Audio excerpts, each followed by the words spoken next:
I see London, I see France, I see Paris's underpants. Catchy. I like it.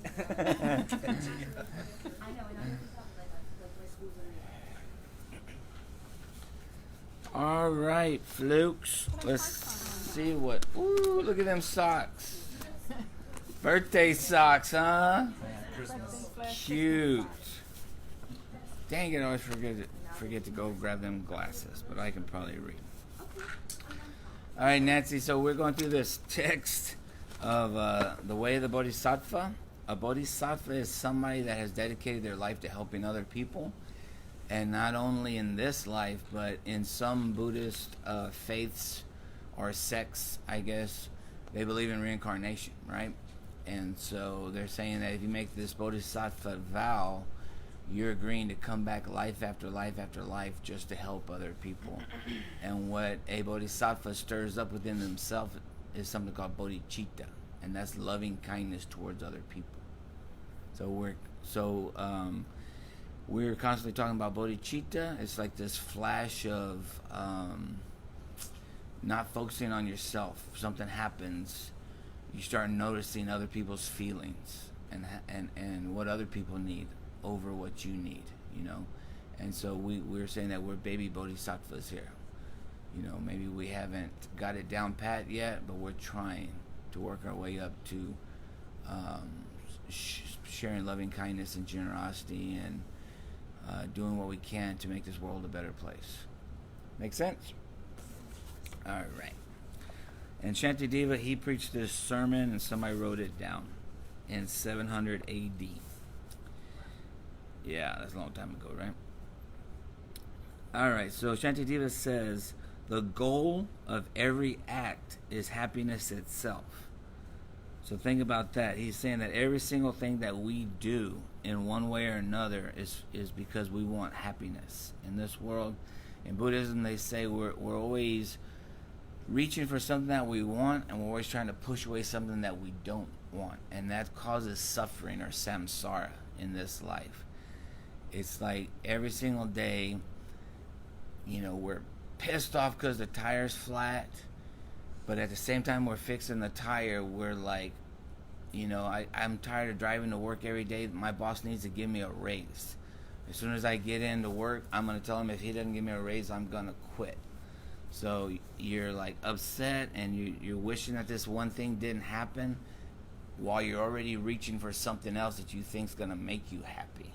And it says it causes this, you know, they say equanimity, you know, meditation, chanting, practicing Buddhism is supposed to give us this equality with life. One day it's gonna rain, the next day it's gonna shine. It's all okay, you know. We're gonna go through hard times, and we're gonna go through great times. We're not gonna get attached to either one of those things. Does that make sense? Well, I got all that out of that first line. Wow, man. Woo, I had my coffee this morning. All right. Even with great wealth, it's rarely found. So Shantideva is saying even happiness itself, even with great wealth, is rarely found. So he says, take pleasure in the qualities of others. Let them be a heartfelt joy to you. By acting thus in this life, you lose nothing. In future lives, great bliss will come. The sin of envy brings not joy but pain. In the future, dreadful suffering. So let me look at that again. So he's saying we're reaching for happiness, but even when we get happiness, it's fleeting. Even when you get great wealth, you think you're going to be happy, but money doesn't bring happiness. So he's saying take pleasure in the qualities of others. Let other people in your life be a heartfelt joy to you. Take interest in other people and their success. Don't be envy of other people. Try to bring them happiness and not pain. And it says that it'll bring you, you know, pleasure not only in this life but in future lives. So one of the things that I think that Shantideva is saying is like taking interest in other people around you. You know, a lot of times my own depression and sadness comes because I'm thinking of myself. And I've often brought this up that sometimes even just at a little interaction with somebody at HEB, just a really small conversation with somebody at HEB, when I turned to walk away, I realized for 2 minutes I wasn't thinking about myself and I wasn't thinking about my problems. And so it's almost like this little small awakening. And it's almost like a surprise because I broke this habit of constantly thinking of myself. Even for 2 minutes, it's like, wow, I need to do more of that. I need to connect with more people. I need to have conversations with more people. I need to be interested in more people. Because when I'm not focused on others, guess who I'm focused on? I'm bored, I'm tired, there's nothing on TV, I want to do something. Wah. So Shantideva is saying that if you want true happiness, it's not found in wealth or success or any of those things. It's found in other people. So in Buddhism, they say that other people are your boat to enlightenment. In other words, it is through other people that you're going to find your own awakening. And it's even the assholes in your life that teach you something. It's the things that don't work out that teach you things. It's the rough boss. It's the friend that didn't show up when you needed them. How are you going to handle those emotions? You got to work with that. That's what you're working with, the alchemy of your emotions. If everything ran fine in this world, in fact, in Buddhism, they say there's enough suffering and there's enough happiness just in this realm that we live in, that this is the perfect place to get enlightened. There are other realms, and I won't get into details about all that, but there's other places where there's too much happiness, where nobody even thinks about waking up. And there's other realms where there's too much sadness, where nobody has time to think about waking up. This planet, this life, and this time has just enough suffering and happiness where we seek to be enlightened. Make sense? Anybody make a connection with anything that I said?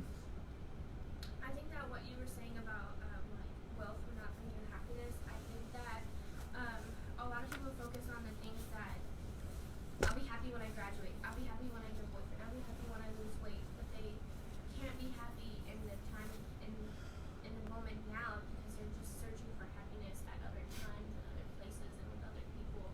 So I think he was kind of stressing that it's important to be happy right now in this moment, in this realm, in whatever situation that you're going through, and stop reaching for happiness in other places because you're not going to find it. Thank you, Charlie.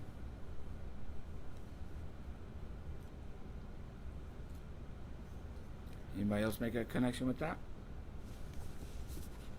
think that's a good descriptor of my week. Your week? Yeah. How's that? Just had a very difficult week, but it wasn't anything external. It was all internal. Just just battling internal thoughts. But I was doing training this week, so even the small bit of calling other people I didn't do. So it was like completely just me, like just with myself all day. And Isolation. just sort of like not getting out of my own head. Kind of like what you're talking about, thinking about, oh yeah, well when the weekend comes, then I can have fun, or then I can be happy, or then I can, for now I just have to be, miserable here, blah, blah, blah, Muddle through it. So definitely, that's a description of my week. No, I've had those thoughts, just this weekend. I can't wait till this weekend I'll relax. And then I had the one day to relax, and I'm not even relaxed. I'm like, I should be washing clothes. I should be cleaning the floor. I should be. I don't want to stay home. I'm gonna take the dog somewhere. It's like, so. Then I've wasted that one day, but I've waited all week for that one day. I should be having more fun. Yeah. This should be more fun. This should be right more. Now. I gotta find something to be. Yeah. Make the whole week worth it. I gotta do something that. Right. Should be having more fun. And should be more fun. And that more fun is very elusive, isn't it? When do we ever find, you know? So that's what like Shanti Diva was talking about, wealth and everything else. And like you say, I'm not going to be happy now. One of the things that I heard that makes sense to me is like, is it really ever going to get any better than this right here? And I do that sometimes. Like when I'm thinking of like in the future, putting my happiness in the future, I stop and say, I'm not being robbed. I'm not getting attacked. I got food in my stomach. It's nice and warm in here. I'm surrounded by friends. I'm talking about Buddhism, something I really care about. Is it really ever going to get better than this moment? Could it be better than this moment?